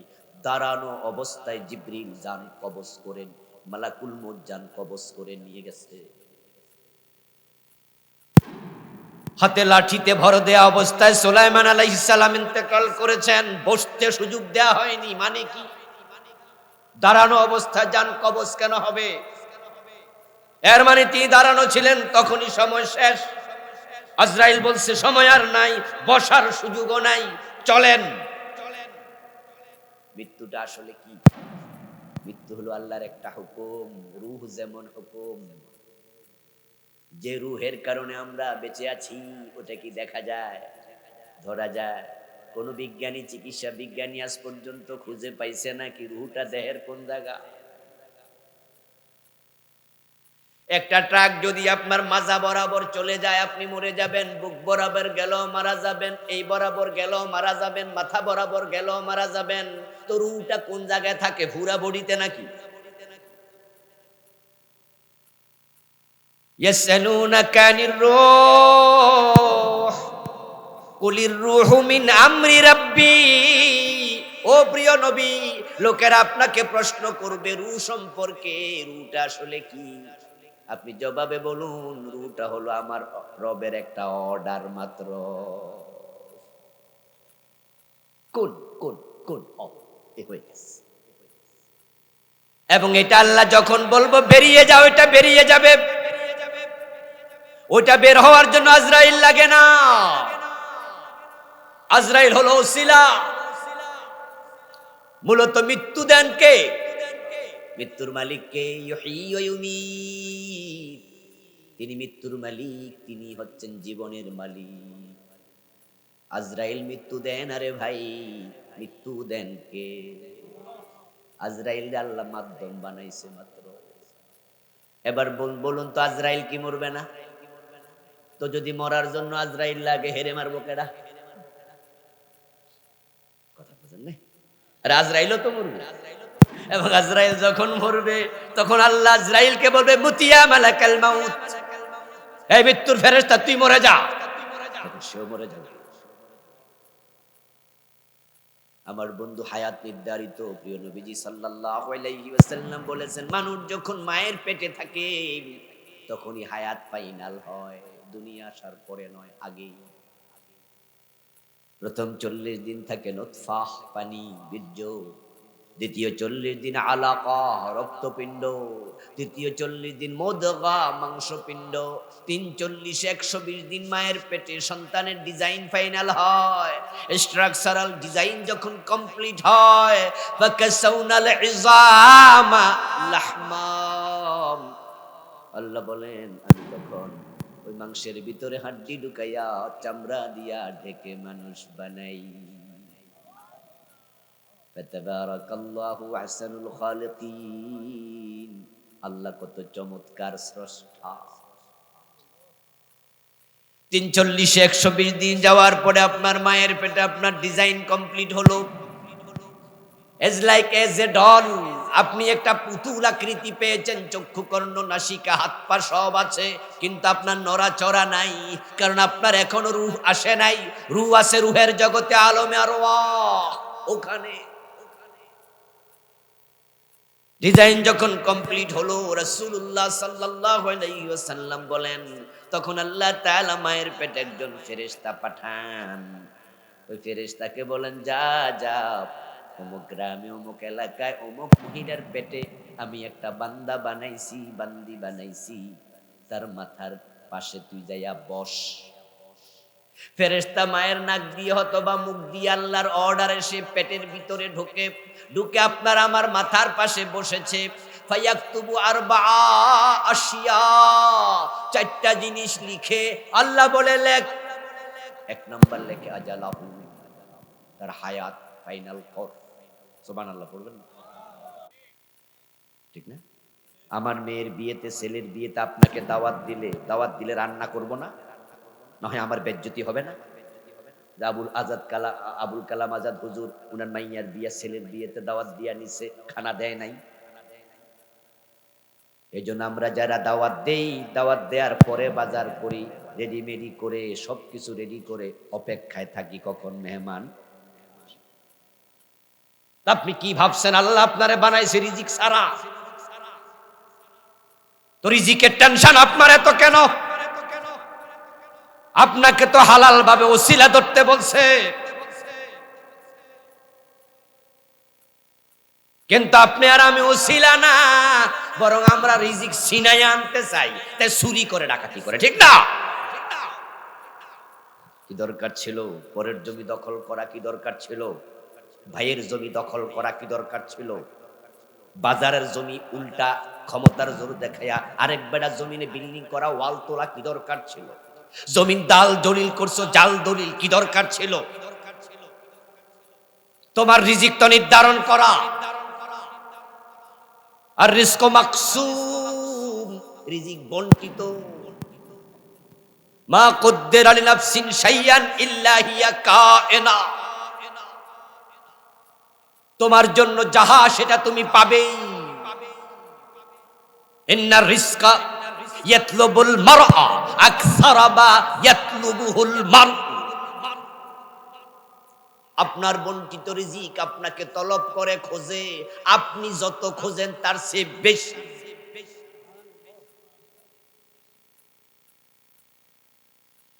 এখন হারামটাও তোমার রিজিক, হালালটাও তোমার রিজিক। অন্যটা আপনি খেতে পারবেন না, অন্যটা খাওয়ার কোনো সুযোগ নাই। তবে এটা আল্লাহ দিয়েছিল হালাল ভাবে, আর আপনি নিজে এটারে হারাম বানাইছেন। ওই কোদালিয়া চৌরাস্তা মোড়ে রিক্সায় উঠছেন, যাবেন আপনি একটু বাজারে। রিক্সাওয়ালারে বললেন, ভাই যাইবা নাকি একটু পাকুন্দিয়া বাজার? বলে হ্যাঁ। কত? 100 টাকা। আপনি বললেন ঠিক আছে চলেন। রিক্সাওয়ালা এবার আপনাকে তুললো রিক্সা, দেখলো বুক পকেটে একটা মানি ব্যাগ আছে আপনার খোলা। ও বেটা মানি ব্যাগের দিকে আর চোখে তাকাইয়া মনে মনে ভাবে, একা একা প্যাসেঞ্জার পাইছি, এই মানি ব্যাগটা যদি নিতে পারি লুট করে, তাহলে 10-20 হাজার 50 হাজার পাইয়া যাইতে পারি। একটু সামনে আগায়া এবার বেটা বলতেছে, ভাই বিড়ি খাবেন নাকি, পান খাবেন নাকি? এর মাঝে তার বিড়িতে, তার পানের মাঝে সে মিশায়া রাখছে ঘুমের ঔষধ, বেহুশ করার ঔষধ। আর আপনি বললেন যে ভাই দেন এক খিলি পান খাই। বিড়ি খাইলে কয় দেন একটা টান মারি, মারে না? কিরে ভাই, হ্যাঁ কয় না, হো কয় না। কি কথা কি বুঝে আসতেছে না? কি শীতে কি ধরে গেছে না? বেশি মনোযোগ দিছে, এই জন্য ভুলেই যাইতেছে কি আছে। কি মনোযোগ আসেনি? এখন আপনি দিলেন বিড়িতে টান, টান দেওয়ার 5 সেকেন্ড 10 সেকেন্ড 1 মিনিট পরে আপনি এরকম করে ডলতেছেন। রিক্সাওয়ালা আস্তে করে আপনাকে পাজাকলা করে দইরা রিক্সা থেকে নামাইয়া রাস্তার পাশে গাছতলায় বইয়া আস্তে করে পকেটের মানি ব্যাগটা লইয়া রিক্সা মারছে টান। এখন সামনে যাই আস্তে করে এবার মানি ব্যাগটা খুইলা চায়, মানি ব্যাগের ভিতরে শুধু কাগজ আর কাগজ, টাকা আছে 100। কিছু লোকের মানি ব্যাগে বিভিন্ন কাগজ টাগজ থাকে না? রিক্সাওয়ালা কপালে থাপড়াইয়া কই, কামড়া হইল কি? কত টাকা পাইছে? কথা বলতে হবে তো। কত পাইছে? পাকুন্দিয়া পৌঁছায় দিলে পাইতো কত? এর মানে রিক্সাওয়ালার রিজিকে আছে কত? এবার প্রশ্নের উত্তর দেন। পাকুন্দিয়া পৌঁছাইলে হয়তো হালাল, রাস্তার মাঝখানে বাটপারি করছে। এখন 100 টাকা হালাল না হারাম? আল্লাহ হারাম বানাইছিল না বেডা বানাইছে? ইয়েস। ও দোস্ত, চুরি করে বড় লোক যদি হওয়া যেত, তাহলে চুরি কইরা ধরা খায়, পাবলিকের মাইর খায়, মইরা যায়, এমন চোর আছে না নাই? এর মানে এর কোফালে বড় লোক হওয়া ছিলই না, শুধু মাইরে আছে। কি ঠিক কিনা? ডাকাতি করতে গিয়ে ধরা খাইয়া মইরা গেছে, আছে না নাই? এর মানে ওর কপালে বড় লোক হওয়া ছিলই না। আপনি চাইলে অন্যের রিজিক খাইতে পারবেন না, রিজিক তো আপনার, কেন আপনি জাল দলিল করলেন? নিজের আপন ভাইয়ের জমি জাল দলিল করে এমন জালেম আছে না নাই? নিজের বোনের জমিনটা দেয় না, আপন বোন, মায়ের পেটের বোন, বাপ মরে গেছে, মা মরে গেছে 7 বছর 10 বছর, নিজেরটাও খায় বোনেরটাও খায়, ওয়ারিসের হক দেয় না।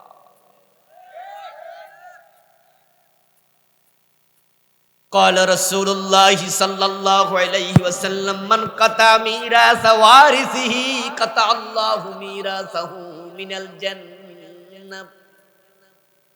ও প্রিয় ভাই, প্রিয় নবীজি বলতেছেন, যে ব্যক্তি ওয়ারিসের হক কেটে নেন, আল্লাহ তার জান্নাতের হক কেটে নেন। কি ভাবলেন, কি বুঝলেন? কারে ঠকাচ্ছেন? ওয়ারিসকে না নিজে ঠকছেন? নিজেকে নিজে ঠকালেন, শেষ করে দিলেন জান্নাত। মান কাতা শিবরাম মিনাল আরদি যুলমা ফাইন্নাহু তাওয়াকুহু ইয়াওমাল কিয়ামাতি মিন সাবঈ আরদিন। জুলুম করে 1 বিঘত জমি দখল করেছো, এটাকে আল্লাহ 7 গুণ বড় করে তোমার গলার মাঝে ঝুলাবে। ইন্নাল ইনসানা লাফি খাসর, মানুষ ক্ষতির মাঝে আছে।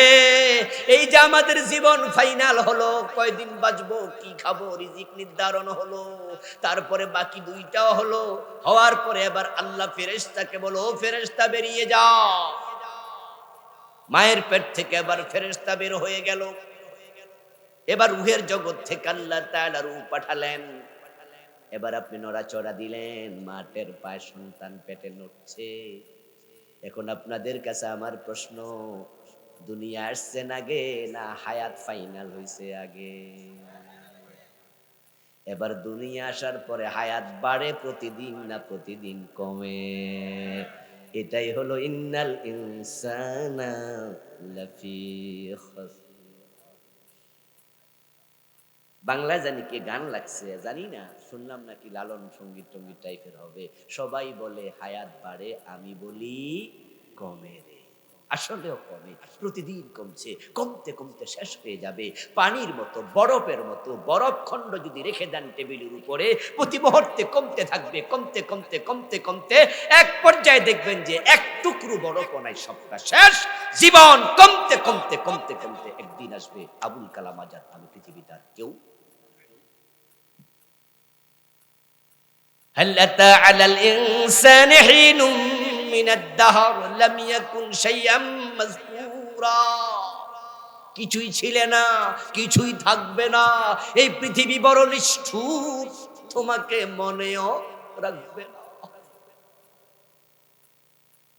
একটা সময় আসবে তোমার জন্য আজরাইল ছাড়া কেউ অপেক্ষা করবে না। হতেও পারে এমন সময় তোমার জীবনে আসবে, তুমিও মৃত্যু ছাড়া কারো জন্য অপেক্ষা করবে না। বয়স যদি 150 বছর কেউ পায়, 150 বছর বয়স হলার জিজ্ঞাসা করবেন যে আপনি কাকে খুঁজবেন, কাকে খোঁজেন? ও 130, 40, 50 বছর হায়াত যারা পায়, এমন লম্বা হায়াতওয়ালা লোকের কানে কানে প্রশ্ন করবেন আপনি কাকে খুঁজেন? উত্তরে বলবে আজরাইলকে খুঁজি। এত লোকের কাছে আসে, আমারে কি দেখে না? কেন আমি মরি না? কারণ এই পৃথিবী তাকে কিচ্ছু দিবে না, কেউ তাকে খোঁজ নেবে না। বয়স 60, অফিস বলবে বাই বাই, গুড বাই, চলে যান বাড়িতে, আপনি অবসর। এই যে আমাদের বাসার ভাই ডক্টর, আপনাদের এলাকার বড় শিক্ষিত মানুষ, বললেন কি এলাকায় আসতে পারি না, ব্যস্ত, অথচ বয়স যখন 60 হবে উনার অফিস ওনাকে বলবে গুড বাই, চলে যান। ওনার বা বউ বলবে বয়স যখন 70-80 বছরে যাবে, তখন বউ আস্তে করে দুনিয়া থেকে চলে যাবে, একা হয়ে যাবে। ওই 70-80 বছর বয়সে হাঁটতে চলতে মানুষ পারে না, তখন নাতি নাতকুর আস্তে করে সরে যায়। ছেলে মেয়ে পর্যন্ত আর বাবার কাছে কয়বার যাবে, বিছনায় প্রস্রাব করে, পায়খানা করে, দুর্গন্ধের কারণে আপনার ঘরেও হয়তো কেউ ঢুকবে না। শুধু আপনার পায়খানা পরিষ্কার করার জন্য হয়তো একটা কাজের লোক রাখতে পারে। আর সেও নাকের মাঝে ধরে চাপ মেরে তারপরে ঢুকবে, কোন রকমে লুঙ্গিটা টাইনা খুইলা ধুইয়া দিয়া দৌড় মারবে। রাতের 2টা বাজে আপনি জেগে উঠবেন, শরীরটা ভালো না, প্রস্রাব করে বিছনা ভিজায় ফেলছেন, পায়খানা করে দিয়েছেন। এখন রাতের 2টায় কে আসবে? কে আসবে? কেউ নাই, বউ নাই, বাচ্চা নাই, পোলাপান আসবে না, কাজের লোক আসবে না। ওই সময় আপনার মন বলবে, আজরাইল তুই কোথায়, আমারে কেন নেস?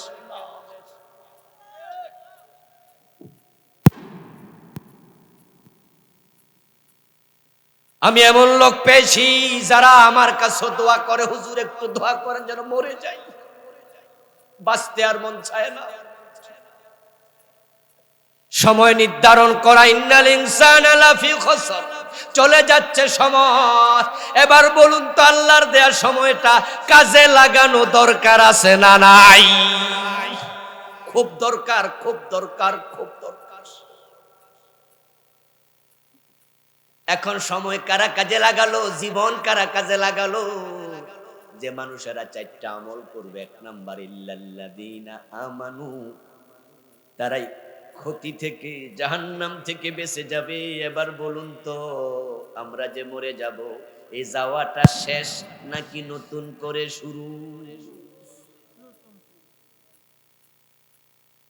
ফারীকুন ফিল জান্নাতি ওয়া ফারীকুন ফিস সাঈর। মানুষেরা 2 রাস্তার দিকে দৌড়াচ্ছে, 2 পথে উঠে গেছে। এই যাওয়াটা নতুন 2টি পথ, নতুন 2টি ডেস্টিনেশন, নতুন 2টি গন্তব্য। এই মানুষগুলো 800 কোটি পৃথিবীতে, প্রায় এই 800 কোটি মানুষ যাচ্ছে সবাই দুদিকে, কেউ জান্নাতের দিকে, কেউ জাহান্নামের দিকে। আপনাদের কাছে আমি বলবো, আপনারা একটু জবাব দিন, যারা জাহান্নামের দিকে যাচ্ছে তারা কি সফল না ব্যর্থ, লাভবান না ক্ষতিগ্রস্ত? পৃথিবীর সব মানুষ জাহান্নামের দিকে যাচ্ছে, সব মানুষ। তবে যাদের 4টা গুণ আছে তারা ব্যতীত। ইল্লাল্লাযীনা, জাহান্নামে মনে জায়গা, ইন্না আযাবাহা কানা গারামা, ওখানে গেলে 1 সেকেন্ড থাকার মতো অবস্থা, বড় জঘন্য জায়গা, বড় জঘন্য। মা সালাকাকুম ফি সাকার, জাহান্নামের ফেরেশতারা মানুষ জাহান্নামে গেলে আশ্চর্য হবে, জিজ্ঞাসা করবে, এই মিয়া তুমি এখানে কেন আসছো? এখানে আসার জায়গা না, এটা তো আসার জায়গা না, এখানে কেন আসছো? এখানে কেন আসছো? তোমাদের কাছে কি রাসূল যায় নাই, নবী যায় নাই, তোমাকে জাহান্নামের ভয় দেখায় নাই? আপনাকে সেদিন ফেরেশতা বলবে, এখানে কেন আসবে? এখানে আসার জায়গা না, এখানে থাকা যায় না 1 সেকেন্ড। ফাত্তাকুন নার, ফাত্তাকুন নার ওয়াকুদুহান নাস ওয়াল হিজারা, আগুন থেকে বাঁচো, জাহান্নাম থেকে বাঁচো। তবে কিছু মানুষ এরপর জাহান্নামে ঢুকে যাবে। আজকে ফজরের নামাজ পড়েনি, জোহর পড়েনি, আসর পড়েনি, মাগরিব পড়েনি, এশা পড়েনি, এমন বেনামাজি, সে কি জান্নাতের দিকে দৌড়াচ্ছে? ডেফিনেটলি জাহান্নাম।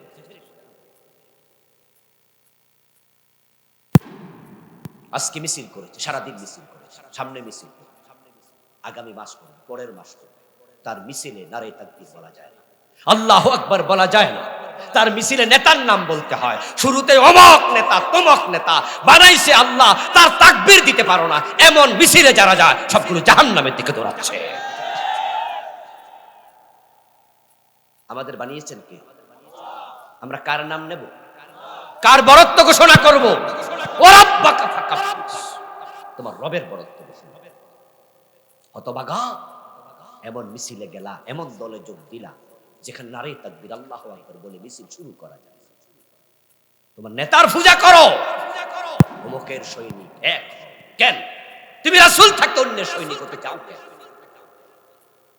ধ্বংসের দিকে যাচ্ছ, ধ্বংসের দিকে, জাহান্নামে।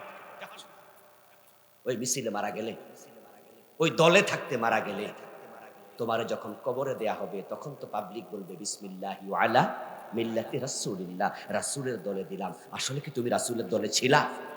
কথা বলেন না, রাসূলের দলে ছিল? রাসূলের দলে তো তুমি ছিলা না। লোকেরা তো মিথ্যা কথা বলছে তোমার, লোকেরা না বুঝে বলছে, লোকেরা হয়তো অতি আশায় বলছে যে রাসূলের দলে দিলাম।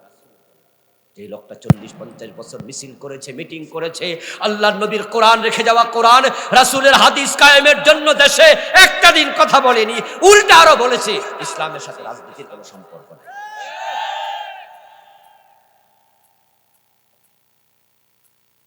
রাসূলুল্লাহ মুহাম্মদ সাল্লাল্লাহু আলাইহি সাল্লাম 10 বছর মদিনা চালালেন কোরআন দিয়ে, আর তোমাকে আল্লাহ তাআলা বাংলাদেশ নামক ভূখণ্ড তোমাদের হাতে তুলে দিয়েছে। 53-54 বছর তোমরা মুসলমানরা চালিয়েছো। এমনও তো হতে পারতো স্বাধীনতার পর যখন ইন্ডিয়ার সহযোগিতা নিয়ে বাংলাদেশ স্বাধীন হয়েছিল, যদি তখন ইন্দিরা গান্ধী তার সৈন্য তুলে না নিতেন, বুঝেন, ইন্দিরা গান্ধী যদি তখন সৈন্য পাকিস্তান ইন্ডিয়ার সৈন্য তুলে না নিতেন, আপনারা জানেন যে পাকিস্তানের যে সেনা প্রধান ছিল জেনারেল নিয়াজি, যখন তারা এই দেশে ধরা খেয়ে গেল, আত্মসমর্পণ করলো, তখন সেখানে আত্মসমর্পণের যে মিটিংটা হয়েছিল সেখানে কি আমাদের জেনারেল ওসমানী উপস্থিত ছিল? কে ছিল? জেনারেল অরোরা। জেনারেল অরোরা কি বাংলাদেশের সৈন্য না ইন্ডিয়া? যদি সেদিন বলতো যে ইন্ডিয়ার অংশ বাংলাদেশ, সে 71 যদি তারা লিখিত ঘোষণা দিয়ে দিত যে আমাদের দেশে যেই কটা অঙ্গরাজ্য আছে, নতুন আরেকটা অঙ্গরাজ্য হয়েছে, সেটার নাম বাংলাদেশ, বাংলাদেশ ইন্ডিয়ার অংশ, তাহলে পাকিস্তান থেকে ইন্ডিয়া এসে তোমাদেরকে স্বাধীন করে দিয়েছে। ইন্ডিয়া যদি গ্রাস করত, তোমাদেরকে স্বাধীন করত কে? কোথায় যেতে আস? আল্লাহর বড় দয়া, আল্লাহর বড় দয়া, ইন্ডিয়াকে আল্লাহ তাআলা সেটা করতে দেন নাই। বরং জেনারেল অরোরার কাছে যদিও জেনারেল নিয়াজি আত্মসমর্পণ করেছে, আলহামদুলিল্লাহ ভূখণ্ড বাংলাদেশ আলাদা হয়েছে, ইন্ডিয়ার অংশ হয় নাই। আল্লাহ মুসলমান প্রেসিডেন্ট শেখ মুজিবুর রহমানের হাতে দেশ তুলে দিয়েছে। তারপরে এসেছে জিয়াউর রহমান সহ অন্যরা। ও দোস্ত, 54টা বছর এই বাংলাদেশ মুসলমানরা চালালো, অথচ তারা আল্লাহর দেয়া মুসলমানের দেশ বাংলাদেশ আল্লাহর কোরআন দিয়ে একদিনও চালায় নাই। ইন্নাল ইনসানা লাফি খুসর, মানুষ ক্ষতির মাঝে আছে। তোমরা যারা আল্লাহর কোরআন দিয়ে দেশ চালাচ্ছ না, তোমরা ক্ষতির ভিতরে আছো, জাহান্নামের পথে দৌড়াচ্ছ। যারা ঈমানদার, যারা ইল্লাল্লাযীনা আমানু, ঈমান আনবে, তারা আল্লাহর কোরআন ছাড়া কারো আইন মানতে রাজি হয় না। জমিন কার? সবাই বলেন না, জমিন কার? জমিন আইন চলবে কার? 53 বছর আল্লাহর আইন চলে না, ব্রিটিশ আইন। তা আপনি ব্রিটিশ আইনের পক্ষের লোক, আপনার কবরে দেবে বিসমিল্লাহি ওয়ালা রেখে হইল, দোয়াটা কি আপনার জন্য খাটে? খাটে না, শোভা পায় না। ভুল মেসেজ, ক্ষতির মাঝে আছে, জাহান্নামের পথে। আমাদের ওয়াজ শুনে আপনাদের বিরক্ত লাগতে পারে যে হুজুররা রাজনীতির ওয়াজ কেন করে? আরে রাজনীতির ওয়াজ কেন করব না? কোরআন তো রাজনীতির সবচেয়ে বড় কিতাব।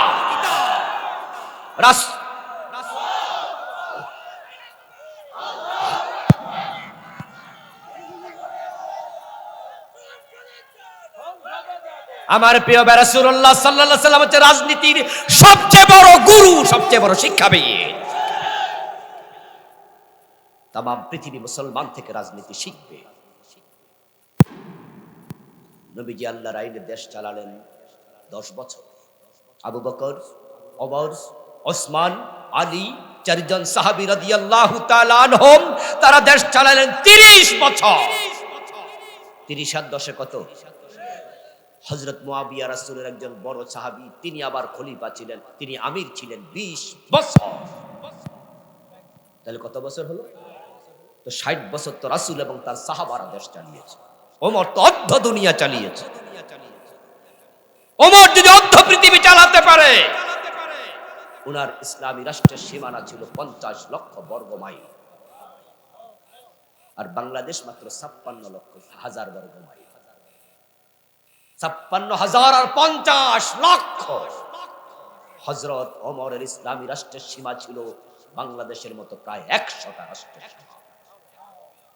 এই কোরআন যদি অর্ধ পৃথিবী চালাতে পারে, আপনাদের কাছে আমার জিজ্ঞাসা, 56,000 বর্গ মাইলের বাংলাদেশ চালানোর ক্ষমতা আল্লাহর কোরআনের আছে না নাই? বাংলাদেশে কোরআন আছে না নাই? শুধুমাত্র কোরআন অনুসরণ করার লোকের অভাব, তাই কোরআন সংসদে যাইতে পারে না।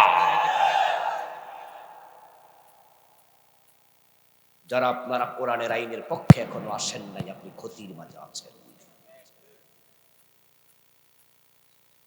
ইল্লাল্লাযীনা আমানু,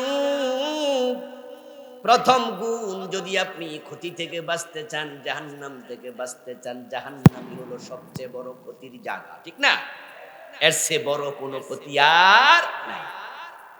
আর ক্ষতি বলতে আল্লাহ মূলত জাহান্নামকে বুঝাইছে, যে মানুষগুলো জাহান্নামের দিকে যাচ্ছে, তবে ঈমানদার জাহান্নামে যাবে না, আমলকারী জাহান্নামে যাবে না, হকের সবরের উপদেশ দানকারী জাহান্নামে যাবে না। ক্ষতি মানে জাহান্নাম, সফলতা মানে জান্নাত। এখন ক্ষতি জাহান্নাম, জাহান্নাম থেকে বাঁচতে চান, ঈমান আনেন, ঈমান। এখন ঈমান কেমনে আনবেন? সকলেই তো মনে মনে ভাবছেন আমরা তো এটা আনছি। না রে দোস্ত, ভুল। আপনি কালেমা পড়েছেন এটা ঠিক, কিন্তু মুমিন হয়েছেন সেটা নিশ্চিত। কালেমা পড়লে যদি মুমিন হওয়া যেত, আব্দুল্লাহ ইবনে উবাই কি রাসূলুল্লাহর হাতে হাত রেখে কালেমা পড়েন নাই? আপনি কালেমা পড়ছেন মক্তবের হুজুরের কাছে, আর আব্দুল্লাহ ইবনে উবাই কালেমা পড়েছে বিশ্ব নবীর হাতে, কিন্তু সে মুমিন না মুনাফিক? জান্নাতি না জাহান্নামী? জাহান্নামে উপরে থাকবে না নিচে? কালেমা পড়ছে স্বয়ং বিশ্ব নবীর হাতে। কালেমা পড়লে মুমিন হওয়া যায় না। গিরিশচন্দ্র সেন যখন কোরআনের বঙ্গানুবাদ করে, তখন কি লা ইলাহা ইল্লাল্লাহ এ শব্দ বাদ দিছিল? এটার অনুবাদ করে নাই, এটা পড়ে নাই, এটা লিখে নাই, এটা গবেষণা করে নাই। গিরিশচন্দ্র সেন কি কালেমা পড়ে মুমিন হয়ে গেছে? যারা কাদিয়ানি তারা কি কালেমা পড়ে না? তাদের মুয়াজ্জিনকে আযানে বলেন আশহাদু আল্লা ইলাহা ইল্লাল্লাহ, আশহাদু আন্না মুহাম্মাদুর রাসূলুল্লাহ। তো কাফের কেন কাদিয়ানি? কালেমা তো পড়ে প্রতিদিন, দিন 5 বার কানে আঙ্গুল দিয়ে আযান। কাদিয়ানির মুয়াজ্জিন কেন কাফের হবে? সে তো কালেমা পড়ে। কাদিয়ানিরা যারা, তাদের নামাজে কি আত্তাহিয়াতু নাই? আত্তাহিয়াতুর মাঝে আশহাদু আল্লা ইলাহা ইল্লাল্লাহ ওয়া আশহাদু আন্না মুহাম্মাদান আবদুহু ওয়া রাসূলুহু নাই? তো কাদিয়ানি কাফের কেমনে? প্রতিদিন তো আত্তাহিয়াতু পড়ে, আত্তাহিয়াতু ওরাও তো পড়ে, কেন কাফের? বেঈমান, কারণ তারা যতই কালেমা পড়ুক কোরআনের একটা আইন মানে না, একটা বিধান মানে না, একটা মেসেজ মানে না, সেটা হচ্ছে বিশ্ব নবী, শেষ নবী, খাতামান নবিয়্যিন মানে না। আমার প্রিয় ভাইয়ারা, ঈমানদার হওয়ার জন্য শর্ত কি? ইল্লাল্লাযীনা আমানু।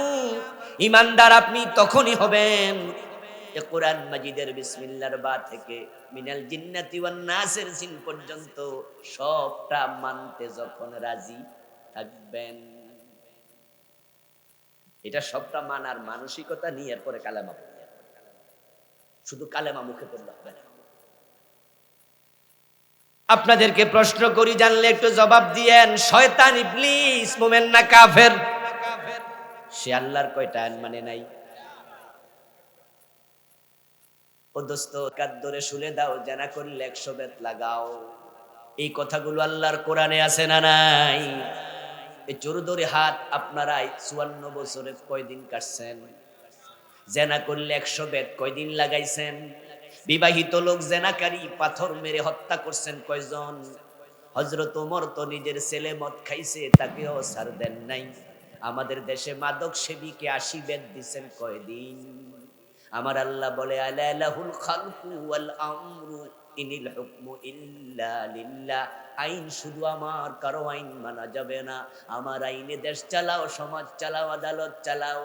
ওমান লাম ইয়াহকুম বিমা আনজালাল্লাহু ফাউলাইকা হুমুল ফাসিকুন জালিমুন কাফিরুন। আমার আইনে দেশ চালাবে না, বিচার করবে না, তারা ফাসিক, তারা জালেম, তারা কাফের। কয়দিন আল্লাহর আইনে চালাইছেন? শয়তান মানে না একটা, বাংলাদেশি লোকেরা মানে না কয়টা? তো সেই কাফের হলে, বেঈমান হলে, আপনি ইমানদার কেমনে হলেন? জোর করে বুঝি।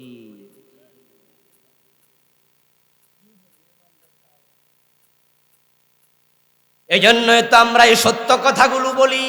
আমাদের উপর আপনাদের বেজার ভাব, মজা লাগে না। শুধুমাত্র হক কথা বলার কারণে, আল্লাহর জমিন, আল্লাহর আইনের কথা বলার কারণে আল্লামা সাইদির মতো লোককে জেলে ঢুকায় 13 বছর রেখেছে। শেষ দিকে সুস্থ মানুষটাকে হাসপাতালে নিয়ে অসুস্থতার কথা বলে বিষ প্রয়োগে শহীদ করে দিয়েছে।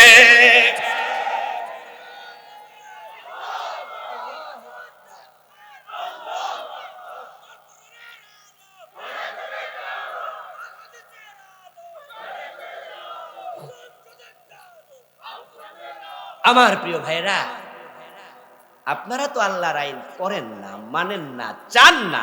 আমরা যারা চাই আমাদেরকে সহ্য করেন না, তা আপনি কেমনে মোমেন থাকবেন? আমরা কি বাপ দাদার আইনের কথা বলি? আমরা দলের কথা তো বলি না তো অমুক দলের ভোট দেন।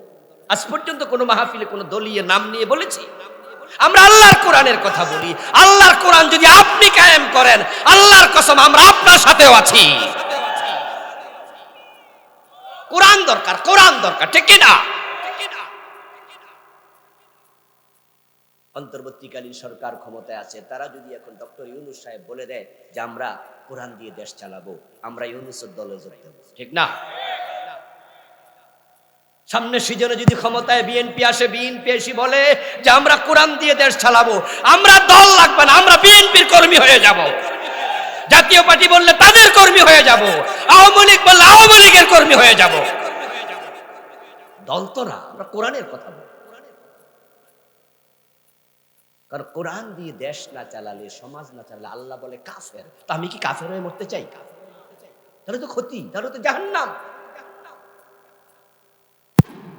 এই জন্য আমি বলবো, যে যে দল করেন আপনিও আওয়াজ তোলেন যে আমি তোমাদের দলে থাকবো, ঠিক আছে। কোরআন দিয়ে দেশ যদি না চালাও, তোমাদের দলে আমি থাকবো না। তাহলে দেখবেন যে দল যারা করছে তারাও কোরআনের পক্ষে আসতে বাধ্য। ইমাম যদি মাগরিবের নামাজের ফরজ 2 রাকাত পরে সালাম ফিরায়, মুসল্লি কি ফিরাবে নাকি লোকমা দেবে? কথা বলে না ভাইয়েরা? আমরা কি সালাম ফিরাবো না লোকমা দেব? আমরা ইমামকে লোকমা দিয়ে বুঝাবো যে আপনি ঠিক করেননি, ভুল করেছেন, আপনি সোজা হন, সংশোধন করেন। ইমাম যদি 2 রাকাতের উপরে ঠিক থাকে যে না আমি লোকমা নিমু না, ইমাম বলে দেবে যে আমার বাবা মসজিদের মুতাওয়াল্লি 3 রাকাত আজীবন করছি, আজকে 2 রাকাত। আমরা বলবো তোমার মতো ইমাম দরকার নাই। আল্লাহর আইনের কথা সবাই মিলে বলা শুরু করে দেন। নেতারা যদি রাজি না হয়, আপনার দল রাজি না হয় আল্লাহর আইনের পক্ষে, আপনি বলেন তোমার মতো নেতা দরকার নাই। ইল্লাল্লাযিনা আমানু, এটার নাম ঈমান, এটার নাম। মসজিদে গিয়ে আল্লাহকে মানবেন, আদালতে মানবেন না, এটা কি ঈমান? আফাতুমিনুনা বিবাদিল কিতাবি ওয়া তাকফুরুনা বিবাদ, তোমরা কি কোরআনের কিছু মানবা, কিছু মানবা না? প্রশ্ন করেছেন কে? এরপর আল্লাহ বলে ফামা জাযা, যারা অর্ধেক মানবা তারা শোনো, আমার কাছে তোমার কোনো পুরস্কার নাই। কে বলতেছে? আপনারা যে অর্ধেক মানুষ আছেন, আল্লাহ তাআলা বলছে অর্ধেক যে মানো। আপনি মনে মনে করেন হুজুর ঠিক আছে, আমার দল না হয় আল্লাহর আইনের পক্ষে নাই আর কি রাষ্ট্রে, কিন্তু নামাজ তো পড়ে আমাদের নেতারা, এবং আমাদের নেত্রী নাকি ঘুম থেকে উঠে যায় নামাজ পড়তে। কি বলছে না? বলছে না? নেত্রী বলছে যে আমি ঘুম থেকে উঠে যায় নামাজ পড়তে, এবং উনি নাকি তাহাজ্জুদ পড়ে, এবং এটা দেখছে কেডা? স্বামী মুসলিম। আমি জানি না যে ভোরবেলায় ওই মেয়েটার রুমে উনি কি করে। কি তাহাজ্জুদ কি দিনে পড়ে না রাতে পড়ে? তো রাতে পড়লে কি নরমাল রাতে না গভীর রাতে? তো শামীম ওসমান দেখলো কেন? ও বেটার ওই রুমে কি কি ঝামেলা লাগতেছে না একটু? ঝামেলা, অনেক ঝামেলা।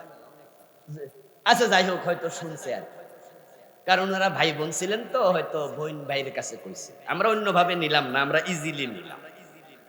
আচ্ছা, এবার হলো যিনি খবর দিছে উনি নাকি প্রতি রাতে 80 রাকাত তাহাজ্জুদ কইছে না, প্রতি রাতে 70-80 রাকাত আমরাও পড়ি। আচ্ছা, 80 রাকাত পড়ার টাইম এক রাতে আসেন?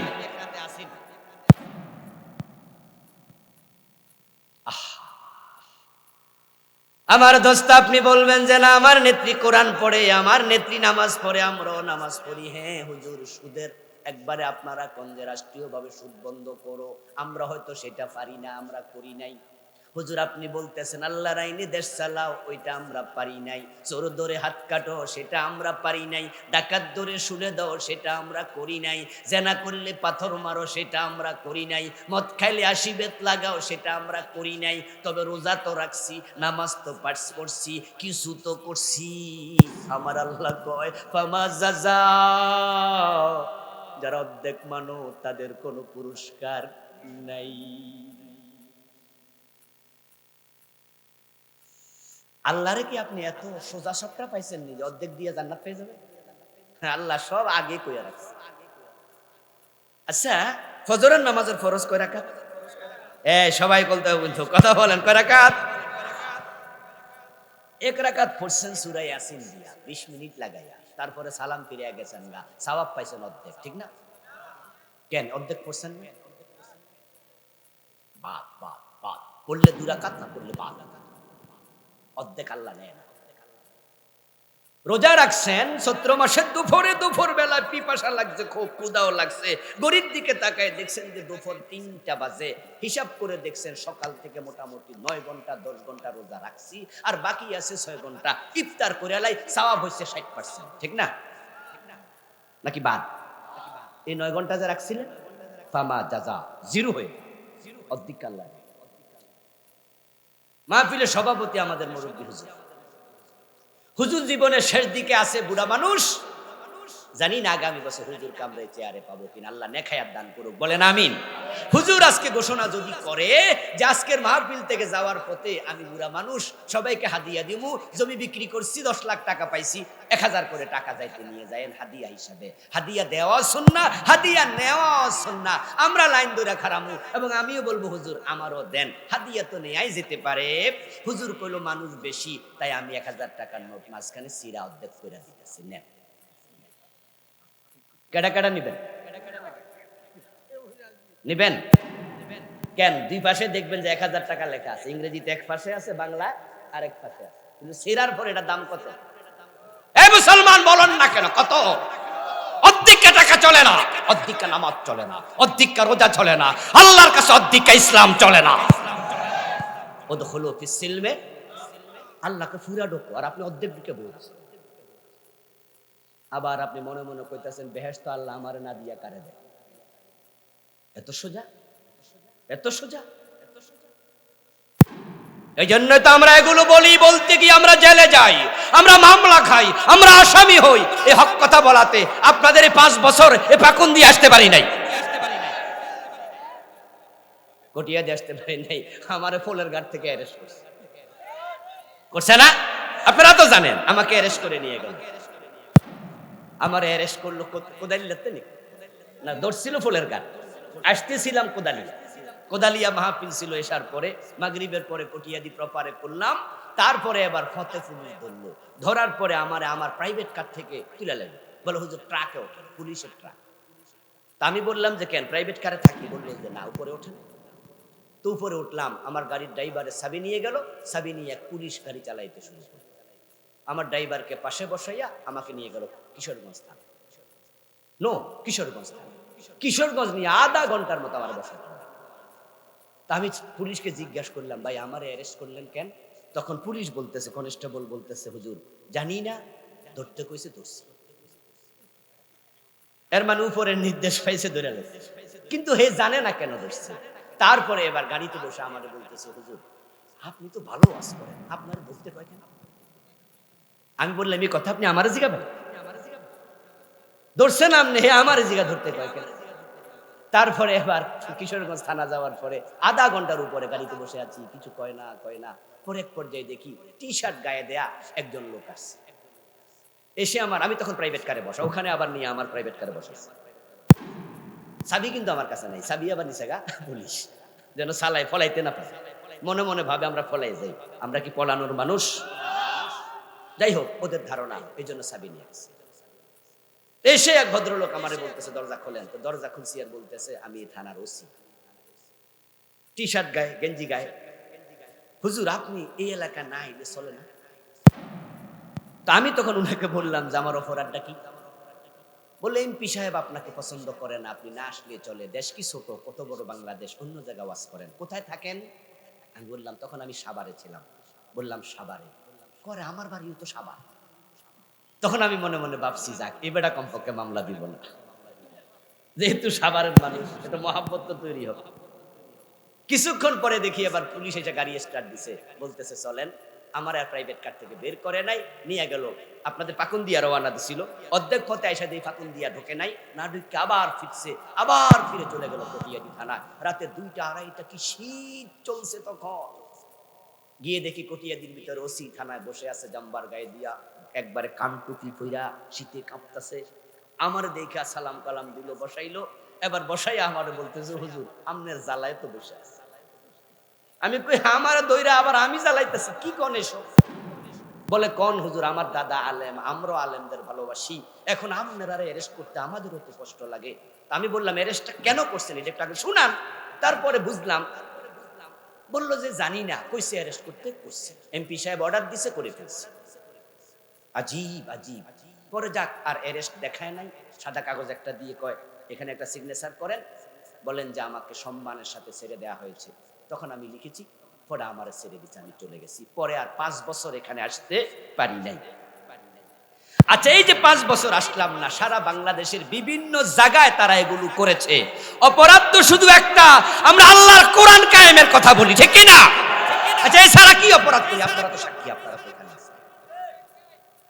আপনাদের এলাকায় আমি এমপি নির্বাচন করব, আমি ভোটে দাঁড়াবো, তো আমার কেন নিশ্চিত করা? কোন কারণ? আমার বন্ধু ঝুঁকি নিয়েছি, উনি করছে একবার, এর আগে আরো করছে 2বার 3বার, অ্যারেস্ট হলাম। কত ভাই মামলা খেলো, কত ভাই জেলে গেল, কতজন ফাঁসি দিল।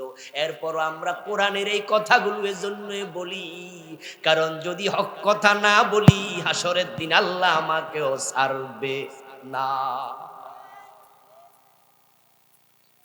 আপনাকেও বলতে হবে। হ্যাঁ, আমার এই বলার কারণে ইসলাম দেশে কায়েম হয়ে গেছে বা যাবে কালকে পরশু তা নয়, এত সোজা না, কায়েম হতে সময় লাগবে, প্রসেসিং। কিন্তু এমনও তো হতে পারে দিন কায়েমের আগে আমার মৃত্যু হবে, হতে পারে না? হতে পারে না? আল্লাহর সামনে দাঁড়িয়ে বলতে পারবো আল্লাহ আমি তোমার কোরআনের কর্মী ছিলাম। আমিও জানি যে আপনারা কোরআনের পক্ষের লোক এখানে যারা আছেন, আপনি ইমানদার, অর্ধেককে ইমানদার হইয়া লাভ নেই, পুরাই। আচ্ছা, এখন যদি আপনি কোরআনের পক্ষের লোক হন, তাহলে কোরআন কায়েমের জন্য আপনি আগান না কেন? উত্তর হলো হুজুর না ঠিক আছে আসি তো, তবে এবার না, ঠিক না? এবার সমস্যা কি? হুজুর এবার কি আর ইসলাম ক্ষমতায় আসবে? আপনারাও আগান, আমরা ধীরে ধীরে আগে। যখন দেখবো যে আপনারা ইসলাম মোটামুটি কায়েমের কাছাকাছি গেছেন, জিন্দাবাদ করে যোগ দিয়ে দেন। ইসলামের পক্ষে আমরা আছি, কে বলেছে কোরআনের পক্ষে নাই? আমার প্রশ্ন, আমরা আগাইলাম ঠিক, কিন্তু আপনি আগাতে পারলেন না, আজরাইলের সামনে পড়ে গেলেন, তখন কি হবে? তখন হলো ইন্নাল ইনসানা লাফি খুসর ওয়া আমিলুস সালিহাত। মুক্তির জন্য দ্বিতীয় গুণ হলো নেকামল করো, নেকামল, নেক আমল। দ্বিতীয় গুণ নেকামল। শুধু ইমানদার দাবি করলে চলবে না, নেকামল করুন। নেকামল কি? নেকামল হলো মা তাকুমুর রাসূলু ফাখুযুহু ওয়া মা নাহাকুম আনহু ফান্তাহু। রাসূল জানতে বলেন এনেছেন, করতে বলেছেন করো, যা ছাড়তে বলেছেন ছাড়ো। করতে বলেছেন করো, ছাড়তে বলেছেন ছাড়ো। কিছু করা, কিছু ছাড়া। নামাজ পড়ো, সুদ ছাড়ো, রোজা রাখো, গোট ছাড়ো, হজ করো, অন্যায় ছাড়ো, ঠিক কি না? কিছু করবেন, কিছু ছাড়বেন, দুটো একসাথে নাম নেকামল। এই যে আমার সামনে মাইকটা চলতেছে, এই মাইকের তারটা যাইয়া যে ব্যাটারিতে ঢুকছে, সেখানে সংযোগ কয়টা? একটা নেগেটিভ, পজিটিভ। একটা খুলে দিলে বাকিটাতে মাইক চলবে। এই যে বিদ্যুতের আলো জ্বলছে, এখানেও কয়টা তার আছে? একটা খুলে দিলে বাকিটা জ্বলবে। তো আপনি কিছু করলেন, যেটা সারা দরকার সেটা ছাড়লেন না, আপনার ইমানের বাতিও জ্বলবে না, আমলের বাতিও জ্বলবে না। ওয়াজ বেশি লাগে না, মানলেই হয়। আরে সুদ খাওয়া হারাম, ঘুষ খাওয়া হারাম, এটা জানে না কেনা? জানে সবাই, এরপরও খায়। ওজনে কম দেয়া, মালে বেজাল দেয়া অন্যায়, এটা হারাম। কে জানে না দুধে পানি দেয়া যাবে না, তারপরে দুধে পানি দেয়। কে চিনে না কবিরা গুনাহ? কে জানে না টাকনুর নিচে কাপড় পরে বসে আছে? আজকের মা দাড়ি কামায় প্রতিদিন,